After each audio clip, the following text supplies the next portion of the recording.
Greetings to all. Myself, Dr. Nitika from Department of Botany, Hansraj Mahila Mahavidyalaya, Jalandhar.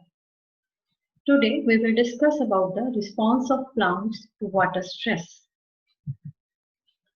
So, stress is any external condition that adversely affect the plant growth, development, or productivity. So, stress can be abiotic or biotic. Biotic stresses are imposed by the other organisms like bacteria, fungi, viruses, or nematodes. Whereas the abiotic stresses, they arise from an excess or defect in the any physiological or chemical environment. It may be waterlogging, drought, high or low temperature, excessive soil salinity, or it may be due to any type of chemicals or radiation. So next is response of plant to environmental stress. So this is basically determined by the characteristics of the stress, that duration of the stress, severity of the stress, number of exposure, and combination of the different stress.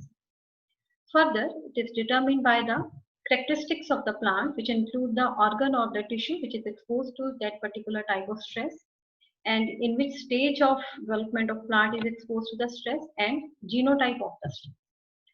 Now, plant may respond to this stress depending upon if it is show the resistance. It may lead to the survival and the growth of the plant, and if it is susceptible to any type of the stress, then it may lead to the death of the plant. So next is the environmental factors that induce the water stress in the plant. So there are large number of the factors which may induce the water stress in the plant.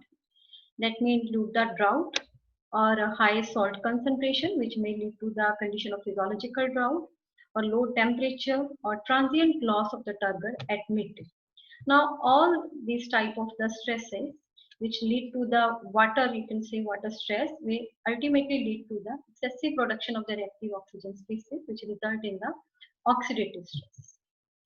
Now, this water stress is basically lead to the further adjustment in the growth of the plant, and the plant may adapt it to that particular type of the stress by either closing the stomata or by increasing the squelching of the reactive oxygen species. So this is, we can say, a pictorial presentation of that how plant responds to the water stress. So plant may respond to the water stress by different ways. There may be enhancement in level of the compatible solutes that we call as osmolytes, or there may be enhancement in level of abscisic acid or ABA. There may be reduction in growth and induction of the stress protective proteins like GLIA protein. They are the late embryogenesis protein, osmotin, chaperones, or anti-freezing proteins, or messenger RNA binding. There may be also alteration in activities of the membrane transporters. And lastly, there is major change in the activities of the antioxidant and antioxidative enzymes. Next is the role of osmolytes in water stress management. Now, the osmolytes, they play a major role in management of the water stress in the plant. They are basically organic substances which are produced by the plant in very low concentration, which allow the maintenance of the turgor at very low water potential. So these are the example of the osmolytes. So one of the important osmolyte is the amino acid that is proline, which play important role in management of the water stress. Other are the sugar alcohols like inositol, trehalose, or mannitols, and there are quaternary ammonium compounds like glycine betaine or beta alanine betaine. Next is the role of the antioxidant system in water stress management. So under any type of the abiotic stress, it may be salt stress, drought stress, or any temperature stress, there is an excessive production of the reactive oxygen species. Now, to quench these reactive oxygen species, which include superoxide radical, hydroxyl ions or hydroxyl radicals, and hydrogen peroxide, etc., there is activation of the antioxidant and antioxidative enzyme. All these antioxidants and antioxidative enzymes, they acted in a coordinated manner, and they constitute a cycle that we called as a Asada-Halival pathway. Now, in this Asada-Halival pathway, here you can say, whenever there is any type of the stress, especially here we talk about the water stress, there is excessive production of the these reactive oxygen species like superoxide radical, hydroxyl radical, or hydroperoxy radical. Now, under this stress, there is activation of the antioxidative enzyme. The first line of defense of antioxidative enzyme here is superoxide dismutase enzyme. Now, this superoxide dismutate the superoxide radical to hydrogen peroxide. Now, this hydrogen peroxide is also one of the reactive oxygen species which is toxic to the plant. So, here it is also need to be changed into the water and harmless oxygen. Now, this can be possible either with the help of the enzyme catalase or with the help of the ascorbate peroxidase. Now, this ascorbate peroxidase basically utilize this ascorbic acid as a reducing agent to change this H2O2 into water. Now, during this process, this ascorbic acid is changes into monodihydroascorbate radical. Now, this monodihydroascorbate radical may either spontaneously changes back into this ascorbic acid, or it may change into the ascorbate or refill the source of the ascorbate by the other pathway, which include the reduced glutathione.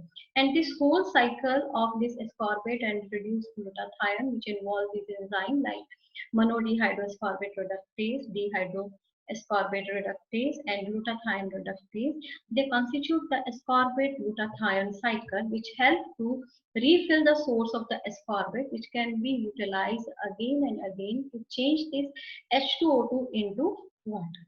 Now, in addition to these antioxidative enzymes, there is also involvement of the certain antioxidants like vitamin E or tocopherol and carotenoids, which also reduce these reactive oxygen species into water. Next is the role of the abscisic acid in water stress management. So as we all know, under water stress, there is closing of the stomata. So that closing of stomata is possible because of the induction of the ABA at higher level in the plants. So under water stress, the level of the ABA is enhanced to significant amount, and it leads to the closing of the stomata. So next is the role of the chaperones or the heat shock protein. So under any type of the stress, especially if we talk here about water stress, there is proteins get deactivated by because of their misfolding or they get unfolded. So under normal condition, what happens? These misfolded or unfolded proteins, they get ubiquitinated. It means ubiquitin proteins get attached to them, and ultimately they are attracted the proteasomes, and here they get degraded with the help of the enzyme proteases. But in the presence of these chaperones or the heat shock proteins, these misfolded or unfolded proteins, they get again refolded and get changes into the activated proteins.